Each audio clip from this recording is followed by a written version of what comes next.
नमस्कार, मैं हूं आपके साथ अवंतिका अवस्थी। आप देख रहे हैं कि न्यूज इंडिया। रुक करेंगे उत्तराखंड की खबरों की ओर, जहां राजधानी देहरादून के सचिवालय में मुख्यमंत्री पुष्कर सिंह धामी की अध्यक्षता में आपदा प्रबंधन विभाग की समीक्षा बैठक हुई। इस बात पर आपदा प्रबंधन ने सचिव विनोद कुमार सुमन ने कहा कि मुख्यमंत्री ने निर्देश दिए हैं कि कहीं भी आपदा आने पर तुरंत कार्रवाई की जाए, रिस्पांस टाइम हमारा कम से कम हो। साथ ही उन्होंने ये भी कहा कि आपदा को रोकना हमारे बस में नहीं है, लेकिन आपदा को हम कम कर सकते हैं, जिस पर मुख्यमंत्री ने कार्रवाई करने के निर्देश दिए हैं।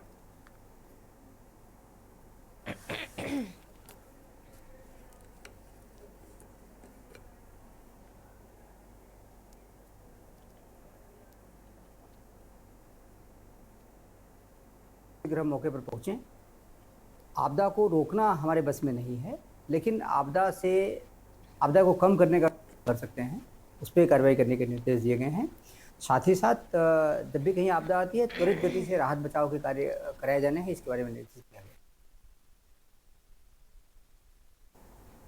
मूल निवास भू कानून को लेकर गैरसैंण में विभिन्न क्षेत्रों से आए लोगों ने गैरसैंण में रैली निकाली।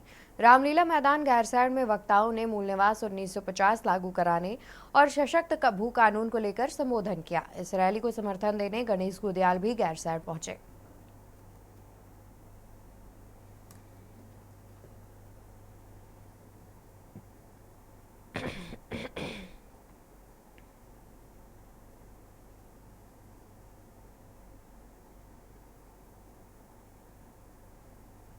जिस प्रकार के आज नौकरियों में ये अंदेशा जताया जा रहा है, मैं उदाहरण के लिए कह सकता हूँ कि नीट की परीक्षा के बाद जो हमारे मेडिकल यूनिवर्सिटी में जो भर्तियां हो रही हैं अभी, मतलब डॉक्टरी की पढ़ाई के लिए जो चल रहा है, ऐसा अंदेशा है कि तमाम बाहर के राज्यों ने वहाँ के बच्चों को यहाँ के लोगों ने मिली भगत से सर्टिफिकेट बना दिए और हमारे जो मौके हैं वो ले रहे हैं।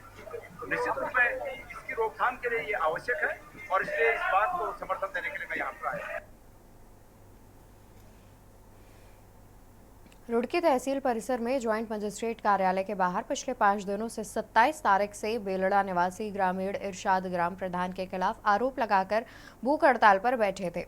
वहीं बीती रात भूख हड़ताल के 5वें दिन दोपहर के समय डॉक्टरों की टीम इरशाद की जांच करने पहुंची और इरशाद के सैंपल लिए और इरशाद के वजन में भी काफी कमी आ गई थी। सैंपल में इरशाद की तबीयत ज्यादा खराब पाई गई, जिसके बाद बीती रोज रात के समय नायब तहसीलदार धनीराम सैनी के नेतृत्व में कोतवाली रुड़की पुलिस टीम पहुंची और भूख हड़ताल पर बैठे ग्रामीण को रुड़की के सिविल अस्पताल ले जाया गया, जहां पर ट्रामा सेंटर इमरजेंसी में इरशाद को भर्ती कराया गया। इरशाद का इलाज भी शुरू कर दिया गया है।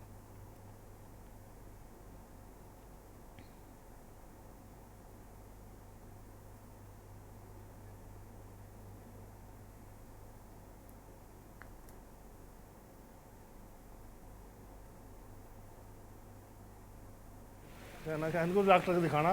डॉक्टर आए थे ना बीच में, कमजोरी बताई, इन्हें डॉक्टर को वहाँ दिखा लिया अस्पताल में। बस आज ही सर इनका मेडिकल हुआ है, आज ही जो है। हाँ, आज तो उन्होंने सलाह दी ना, डॉक्टर ने सलाह आज ही दी है कि इनको वहाँ नहीं, जैसे डॉक्टर चेकअप कर दी है ऐसा।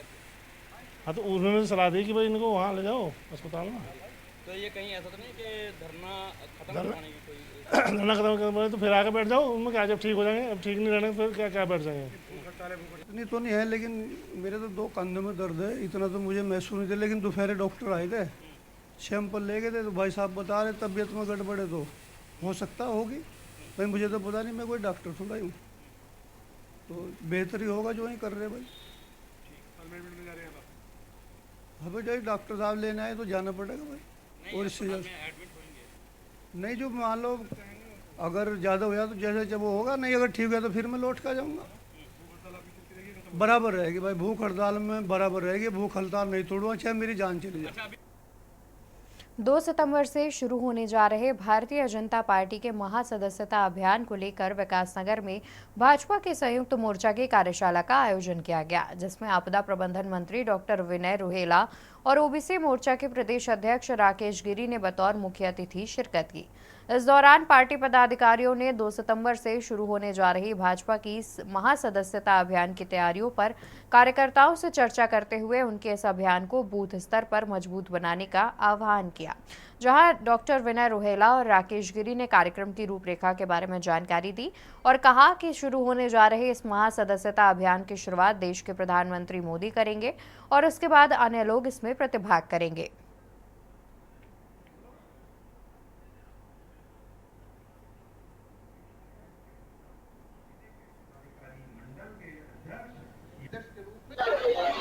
आज ये हमारी भारतीय जनता पार्टी के जो हमारे मोर्चे हैं उनके आज संयुक्त मोर्चे की कार्यशाला ये यहाँ पर विकास नगर में हुई और ये पूरे प्रदेश में आज हमारे सबके जो संगठनात्मक जिले हैं 19 के 19 सभी में कार्यशाला चल रही है। तो उसी के निमित्त आज मेरा भी यहाँ पर इस कार्यशाला में प्रवास हुआ है, रहना हुआ है। इसमें सभी मोर्चे लग करके कैसे अपने सदस्य बनाए और भारतीय जनता पार्टी का जो हमारा ये सदस्यता महापर्व है इसको हम कैसे अच्छे से अच्छा और कर सकते हैं। सभी मोर्चे मिलकर इस अभियान को सफल करेंगे, ऐसा मैंने यहाँ पर आग्रह किया है और सभी कार्यकर्ता इसमें लगे हुए। हमारे आदरणीय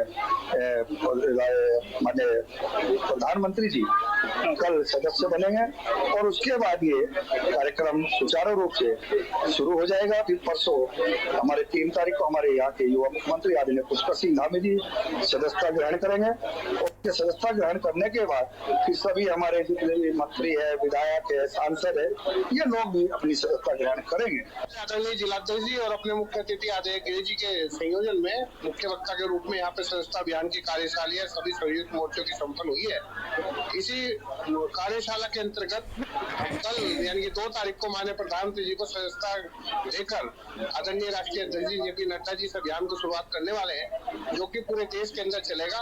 पिछली बार भी 10.5 लाख के करीब सदस्य भारतीय जनता पार्टी के थे और अब की बार जो है उससे कई गुना ज्यादा सदस्य बनने वाले हैं। इसी सदस्य अभियान के अंतर्गत प्रदेश सदस्य टोली की घोषणा 16 अगस्त को ही, राष्ट्रीय सदस्यता अभियान की कार्यशाला 17 अगस्त और सदस्यता अभियान की घोषणा 20 अगस्त को होकर प्रथम सदस्यता अभियान कार्यशाला 21 अगस्त को हो रही है और जिला सदस्यता अभियान कार्यशाला 22 अगस्त से 24 अगस्त तक रही। मंडल सदस्यता अभियान की कार्यशाला 26 अगस्त से लेकर 28 अगस्त तक रही। शक्ति केंद्र सहयोगी सदस्यता बूथ टोली गठन 31 अगस्त को हुआ और सदस्यता अभियान चरण प्रथम यानी कि आज 1 सितंबर से 25 सितंबर तक रहेगा।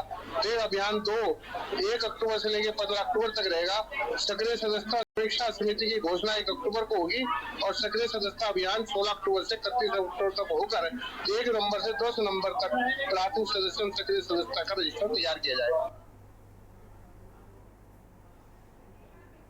हरिद्वार में ज्वेलर्स शोरूम पर दिन दहाड़े डकैती की वारदात होने से हड़कंप मच गया। दोपहर करीब 1:30 बजे शहर के व्यस्ततम रानीपुर मोड़ पर स्थित बालाजी ज्वेलर्स पर 5 हथियारबंद बदमाशों ने धावा बोल दिया। बदमाशों ने शोरूम के स्टाफ और वहां मौजूद लोगों पर मिर्च वाला स्प्रे उड़ाया और उसके बाद तमंचे से फायरिंग करते हुए डकैती डाली। बालाजी ज्वेलर्स शोरूम पर डकैती में बदमाश करीब 5 करोड़ रुपए के जेवर लेकर फरार हो गए। दिन दहाड़े डकैती की सूचना शहर में जंगल की आग की तरह फैल गई।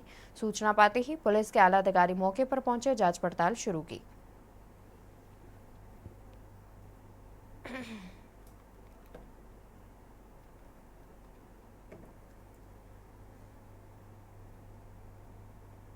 एक डकैती की घटना हुई है जिसमें 5 हथियारबंद लोगों द्वारा यहाँ पर आके एक ज्वेलरी शॉप में उसके डकैती की घटना करी है, जिसमें करीब 5 करोड़ के आसपास जो अभी ओनर्स द्वारा बताया गया है डकैती की गई है। उसका भी हम लोग और वेयरहाउस पता लग रहे हैं और जल्दी ही इसमें हम लोगों के द्वारा इस पर कार्रवाई करी जाएगी, सख्त कार्रवाई इसमें की जाएगी।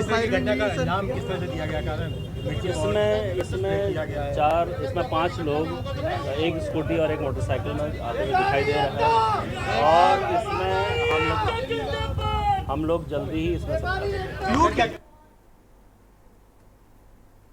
प्रधानमंत्री मोदी 2 सितंबर को यानी कि आज भाजपा संगठन महापर्व की शुरुआत करेंगे। मुख्यमंत्री धामी के सदस्यता के साथ प्रदेश में अभियान का आगाज होगा। प्रदेश मीडिया प्रभारी मनवीर सिंह चौहान ने बताया कि सदस्यता अभियान को पूरे प्रदेश भर में वृहद रूप से मनाया जाएगा। उन्होंने कहा कि प्रदेश अध्यक्ष महेंद्र भट्ट के आह्वान पर सभी विधायकों को, जनप्रतिनिधियों और पदाधिकारियों से विधानसभा स्तर पर लक्ष्य प्राप्ति में सहयोग का आग्रह किया गया है।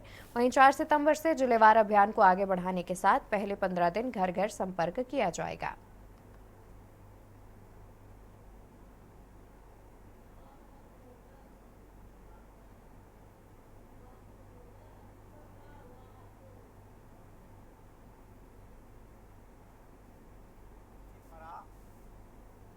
पूरे देश भर में सदस्यता महाअभियान को संगठन पर्व के रूप में पूरे देश भर में मनाया जा रहा है और इसके लिए बूथ स्तर तक प्रत्येक बूथ से कम 200 नए भारतीय जनता पार्टी के सदस्य बनाने का लक्ष्य रखा गया है। और इस कार्यक्रम के तहत 2 सितंबर को हमारे राष्ट्रीय अध्यक्ष आदरणीय जेपी नड्डा जी, हमारे प्रधानमंत्री माननीय नरेंद्र भाई मोदी जी को भाजपा मुख्यालय दिल्ली में भारतीय जनता पार्टी की सदस्यता ग्रहण कराएंगे।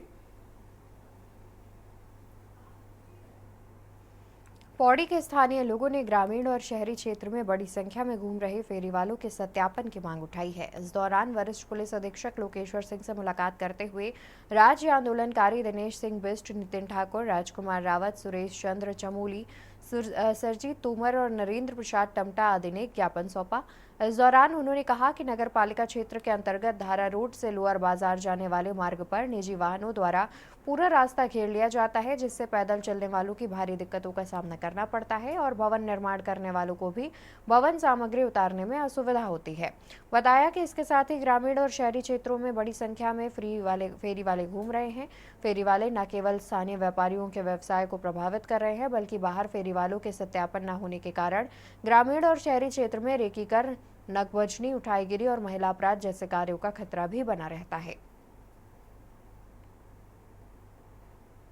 ऐसा है कि जैसे अपने जनपद अंतर्गत बहुत से फेरी वाले गाँव में, शहरों में घूम रहे हैं, तो हमारा एसपी महोदय से ये निवेदन किया कि इनका जो कि ID की चेक की जाए और जहाँ रात को ठहरते वहाँ भी इनका वेरिफिकेशन हो, कौन लोग रह रहे, क्या रह रहे।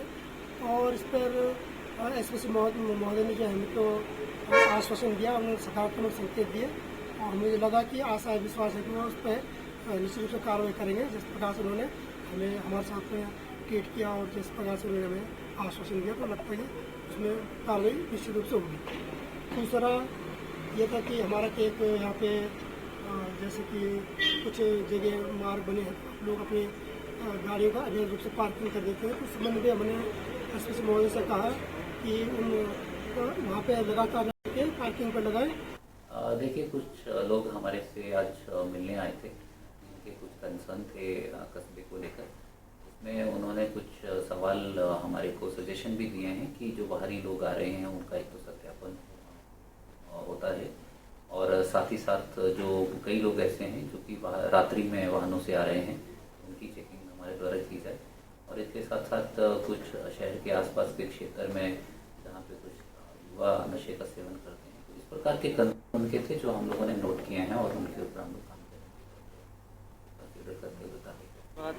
पहले मैं आपका धन्यवाद करना चाहता हूँ। हम जो है यहाँ पे भी जितने भी व्यू पॉइंट पड़े हैं उसमें जो भी देख रहे हैं हम, हर कहीं नशे का वो देख रहे हैं, हर कहीं से जितनी जगह देख रहे हैं। इसके बारे में हम एसपी साहब को मिले हैं, एसपी साहब ने कहा इसके पहले भी कुछ लोग मिले हैं, उनका भी अच्छा हो रहा, अच्छा रिस्पॉन्स मिल रहा है कि हाँ भाई हो रहा है। लेकिन फिर भी हमने और नज़दीकी से देखा तो लोग, एसपी साहब ने कहा इसमें मैं जरूर करूँगा, तो अपने स्तर से जो भी हमने आश्वासन दिया उनका मैं इसमें जरूर करूँगा कि कहाँ हो रहा क्या हो रहा है। और हमने जितने भी लोग बाहर से आने वालों के लिए सत्यापन के बारे में कहा, उनका मैं इसमें भी देखूँगा क्या है कैसे।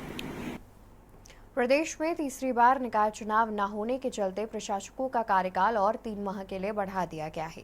जिससे कांग्रेस खासी गुस्से में है। प्रदेश कांग्रेस प्रवक्ता शीशपाल सिंह बिष्ट का कहना है कि सरकार लगातार ओबीसी सर्वे और परिसीमन का बहाना बनाकर चुनाव टालने का काम कर रही है। जहां से एक और चुनाव की तैयारी कर रहे लोगों को निराशा हो रही है, वहीं सरकार निकायों में हार के डर से इसे कराने से लगातार बच रही है। इस पर भाजपा विधायक विनोद चमोली ने कहा कि विधानसभा में जब ओबीसी आरक्षण का मुद्दा आया तो सभी विधायकों ने इस पर सहमति व्यक्त की और ओबीसी आरक्षण सही तरह से किया जाना चाहिए। उन्होंने कहा, हालांकि भाजपा निकाय और पंचायत चुनाव में जीत का परचम लहराएगी, लेकिन चुनाव सही प्रक्रिया से हो इसकी भी जिम्मेदारी हम पर है। निश्चित तौर पर सभी प्रक्रियाएं पूरी होने पर चुनाव कराए जाएंगे।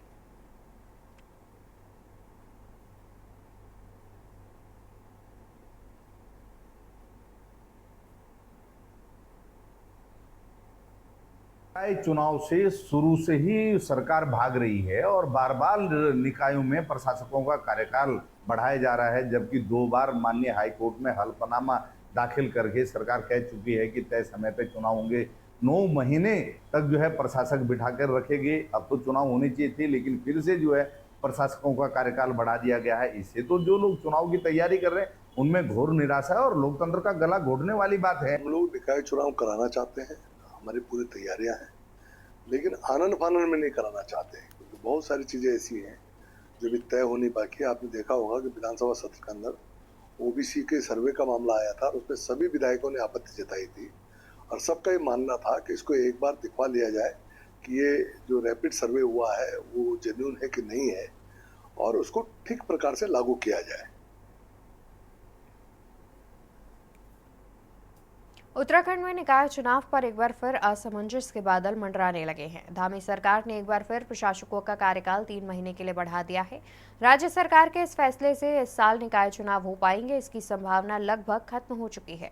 आपको बता दें कि प्रदेश के 100 नगर निकायों का 5 वर्ष का कार्यकाल पिछले साल 2 दिसंबर 2023 को खत्म होने के बाद इन्हें प्रशासकों के हवाले कर दिया गया था। इसके बाद धामी सरकार ने जून 2024 में 3 माह के लिए प्रशासकों का कार्यकाल बढ़ा दिया था। प्रशासकों का यह कार्यकाल सितंबर माह में पूरा हो रहा था। इसको देखते हुए सरकार ने अगस्त माह में एक बार फिर 3 माह के लिए प्रशासकों का कार्यकाल बढ़ा दिया।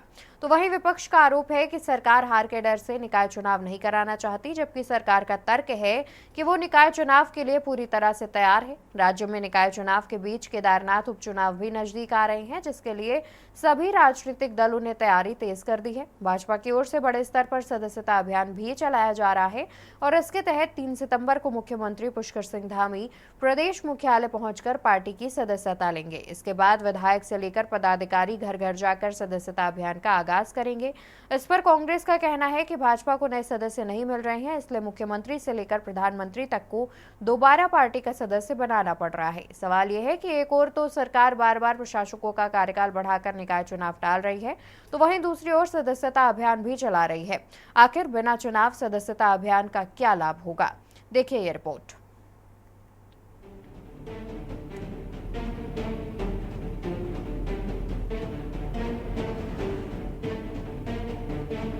देवभूमि उत्तराखंड में निकाय चुनाव लगातार टलते हुए दिखाई दे रहे हैं। राज्य सरकार ने एक बार फिर प्रशासकों का कार्यकाल 3 माह के लिए फिर बढ़ा दिया है। बता दें कि प्रदेश के 100 नगर निकायों का 5 वर्ष का कार्यकाल पिछले साल 2 दिसंबर 2023 को खत्म होने के बाद इन्हें प्रशासकों के हवाले कर दिया गया था। इसके बाद धामी सरकार ने जून और अब अगस्त महीने में भी 3 माह के लिए प्रशासकों का कार्यकाल बढ़ाया है। सरकार के इस फैसले के बाद राज्य में सियासत गर्मा गई है। विपक्ष का आरोप है कि सरकार हार के डर से निकाय चुनाव नहीं कराना चाहती है, जबकि सरकार का तर्क है कि वह निकाय चुनाव के लिए पूरी तरह से तैयार है, लेकिन कुछ शेष जरूरी कार्यों को पूरा करना है, जिसकी वजह से प्रशासकों का कार्यकाल बढ़ाया गया है। देखिए, भारतीय जनता पार्टी और हमारी सरकार चुनाव को लेकर पूरी तैयारियां कर चुके हैं और जब भी, क्योंकि मामला विधानसभा की पटल पर पर्वत समिति को सौंपा गया है, आरक्षण को लेकर के और परिसीमन को लेकर के कुछ जनप्रतिनिधि, कुछ विधायकों के द्वारा उसमें प्रश्न उठाया गया था, इसलिए पर्वत समिति को भेजा गया है और पर्वत समिति से जो भी रिपोर्ट आएगी तत्काल प्रदेश के अंदर निकाय चुनाव कराए जाएंगे।